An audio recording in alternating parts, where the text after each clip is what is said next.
Hey guys, RunBuck with RunBuck on Games. Got another war recap for you from JTJ Main. This time we're actually chilling out with a great author that I read back in college. All of her books, Ayn Rand, and her team mascot, I guess, Atlas Shrugged. And as you can see here, we lost 85 to 81. A lot of that was due to the mismatch that was in the random war. We were matched even on Town Hall 11s, but the Town Hall 10s were heavily skewed to their favor. We had 5 straight up Town Hall 10s. They had 9 Town Hall 10s, 5 of which were .5s. So clearly, the engineered clan, or by chance or by plan, gave them a strong advantage in that regard, both in terms of defensive. The peer attacks on those bottom 5 Town Hall 10s were difficult for their mirrors to do anything with, and then at the same time they had those 10 extra attacks down, so really no issue for them in closing Town Hall 9 with all those nukes available to them. But still, I would say they did play us pretty even, if not better, at Town Hall 9 for sure. And then I think Town Hall 10, even in 11, they might have outplayed us a little bit. Would have been a close match without the heavy slant to them on the Town Halls. But that said, let's take a look at a couple of the bases. We had pretty heavy voting this war. Holy smokes. 7 overall bases were nominated, and there were like, oh man, how many votes were cast? Almost 20 some? Yeah. So good to see the clan still being interested, even in the face of defeat. One of the ones they really liked was Jek1 Jek2, one of our favorite Town Hall 9s, pulled off one of his Rube Goldberg attacks. This time it worked for him. So let's take a look and see what it looks like. I watched it one time, so some of us will be reactive. I don't recall exactly what he did. Here we go. Oh, yes. Yeah. So he gets good value out of the baby drags to begin. And notice that's with the AD here, how he's going to get, he can get or move a lot of items from it. Then he uses the queen to create the other flank and get the CC trigger. So far, I mean, it's not amazingly different than what you might typically see. This is where it gets interesting. Uses the golem and wizard action to push into the mid. A lot of value here with this line of expos plus the queen. I mean, that's a lot of DPS. But his max heroes are able to take it out. And then what becomes more interesting at that point is then he switches to actually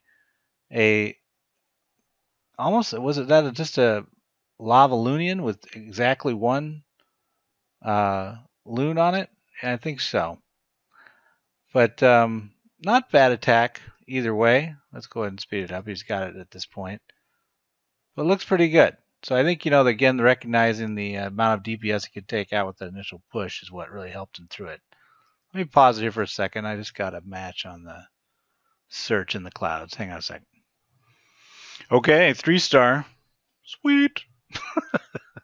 But let's go ahead and look at the second attack we've got online here. And at this one, we'll actually look at a Town Hall 10, a new member of JTJ, Dark Skull, quite ominous name, but a really good attacker. So let's take a gander at what he rolled out here. It was a fresh attack against a peer Town Hall 10 that ended up in a 3-star. So definitely something worth watching in this regard.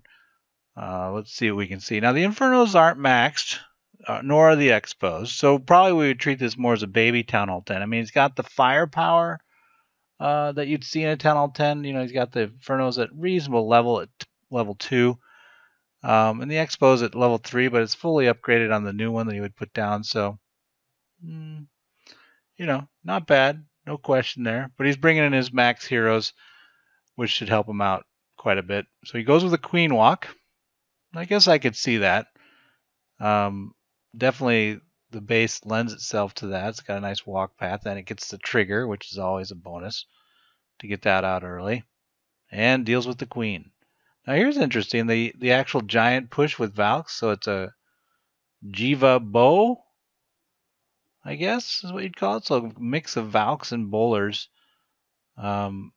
And the Valks end up, where do they end up going? Oh, there they are, up in the corner here, moving with the king. So interesting. And then the queen just barely nips out the other Inferno and then gets on. So the healer staying on the queen was pretty key. They didn't switch over to the push team. And she was able to get that Inferno done. That probably is what made the attack work out. But also kind of a nice pathing outside by the king and bowler squad. Now, I don't know if that was by plan or not.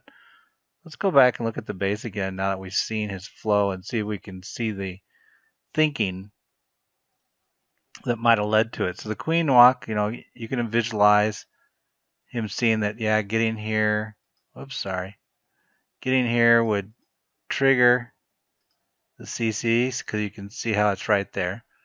So you could see that, and he also would get some good value with the Expo and the AD and such, while staying, not really getting pressured by the Inferno till he got to here. So reasonable risk reward. I mean, he knows also that it's going to be hung up a while with this high DPS storage units. Okay. And then the giant push. Now, I don't think he really planned on his bowlers swinging out this wide. And I don't know. I mean, because he really didn't need his bowlers here to help push through the team. He probably did at minimum want them kind of over here, because that's where his risk points were. I mean, he's got a lot of, look at all that value kind of pushing. So he needed that box. And I think he placed his jump, if I remember correctly, right there to kind of drive into that thing. Let's look at it again real fast. Let's see where he pushed his jump. 4 times speed just to stop Tristan. And nice use of the minions, recognizing that they weren't really pressured. So, he can get a pretty good value out of them and make the queen walk direction pretty easy to predict. So the queen actually gets all the way down. Notice so the timing of his giants was pretty important there because, again, if we recall the Inferno Tower positioning, he does not want that queen to get locked up with the Inferno before his posse comes in to save. Does a burn through to get... Did he burn through that wall to get there? I think he did. Yeah, because he used his actual wall breakers. Oh, and there's his jump. Heal jump. Oh, he hasn't used it yet. So he's using the Valks to basically break through. Interesting. So could he have known that the Valk padding would be that? Now I'm curious. The bowlers moved into the mid. But now I'm going to look. And this will be our last, and we'll move on. But I think this is the kind of stuff... Whoops, sorry. This is the kind of stuff that I find interesting about looking at attacks afterwards, is trying to understand, as the individual looked at the attack. Okay, so he's got Valks. Oh, look, I got the fat marker going. He's got Valks coming in this way, and so they'll come here and then bounce over, but then they're looking at the overall lay of the land. I would think so. They busted this right here, which makes sense because they were on that mortar, so then they'll move over. And I think they'll go here and then bounce over. So the pathing that I wouldn't have expected would be from here to there. So if anybody wanted to comment in the comments about why that flow could be expected, like the swinging out to get to this box versus staying in here and kind of just driving into the mid and being kind of smoked by the Inferno, because that would be what I would be worried about. I'd be curious to hear it. But a nice attack either way. Nice use of a mix of the giant Valk bowler push. And I'd also be interested in your theories on why the Valks over just more bowlers. What did he feel like he was getting with the Valk layer in front of the bowlers?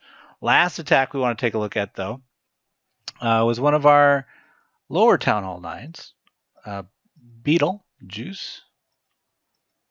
Did he hit 30? Which one did he hit? I forget. There it is. Well, he hit 30 for one, but the one we're going to take a look at is 25. And everybody loved this attack. They were like, nice charge by the Archer Queen. So let's see it. Let's see this charge. 2 times speed. There's the queen down low. Here, I'll move it up so you can see it. So yeah, you can see there. Oh, a nice read of how with the setback of that box, you really need to get the queen into it. So he did. And then the hound comes out, patiently waiting. He's got 2 poisons. No reason to drop it now. So really the queen's doing the job now of holding up the hound while the rest of the team comes out. It uses a GoWe to create the flank here, and then pushes with his giant bowler. Now what's interesting here is he's not healing the bowlers, which is what typically a lot of people would do. And his rage really didn't give him a lot. Oh, there, it gave him some value. I was about ready to say it wasn't going to give him value, but it did give him giant breakthrough support, and it did give him a little burst of power when the bowlers were right there. And then he uses his last rage for the core. So this attack was closer than it probably looked. What's his hero levels? 15, 16? Okay. Let's speed it up a little bit because we're down to the tail end. So yeah, so he kind of eked this one out. Oh, well, not really. He's got the queen under full healer support, so he had enough juice to go a little further past if that other squad had died off. But what was interesting about that attack was a choice not to have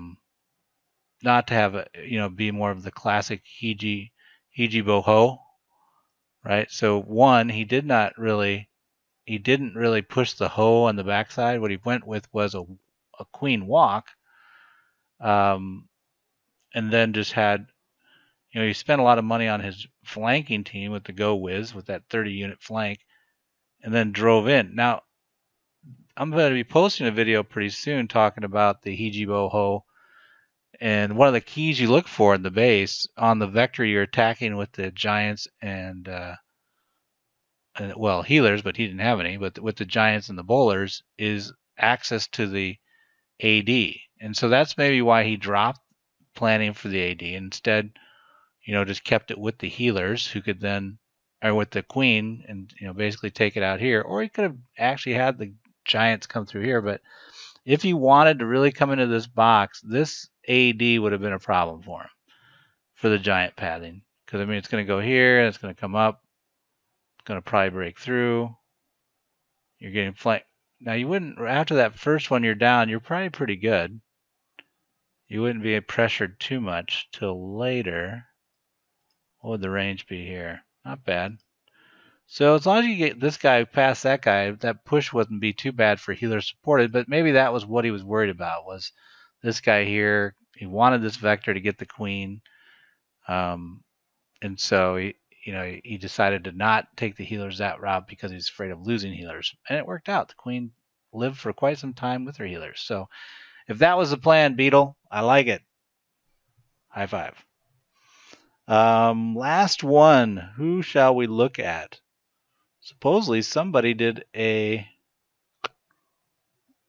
oh, and by the way, Beetles was a fresh attack, Dark Skulls was a fresh attack, and Check 1, Check 2 was a second hit, for those of you that are amused by that stuff. Let's look at somebody actually did an old school KHC2 GoHo. I hear. I'm not sure who it was, but we're going to look at it in 4 times speed, and that'll be our bonus round for today. It's you, Tiger. All right, you, Tiger. Let's see 4 times speed, old school, KHC2 Ho. KHC stands for King Henry and his court, meaning the king and queen, plus KHC2. 2 stands for 2 golems.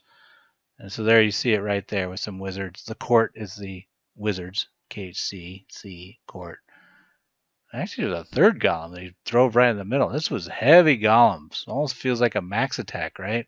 Where he's just trying to distract the core. Now that distraction's dead, but by that point, he's got some pretty good heal setups.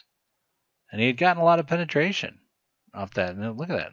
Look at those hogs. Those happy little hogs. They're just going to run like crazy while the king and his wizard just clear up the top. So nice to see an old school heavy meat shield type attack just kind of pushing through the base. Look at that.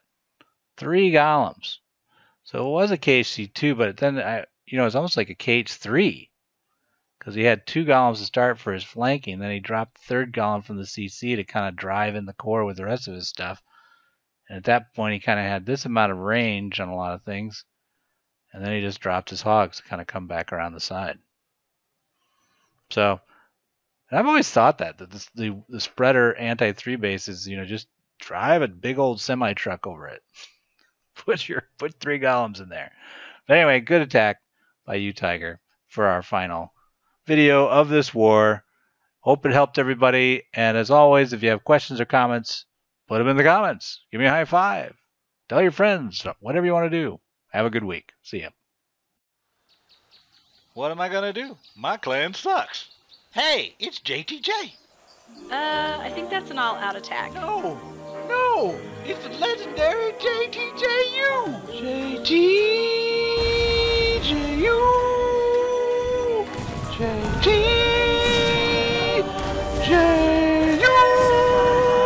What? I like my horn. You and this army. Download Clash of Clans for free. Then subscribe to JTJU and win.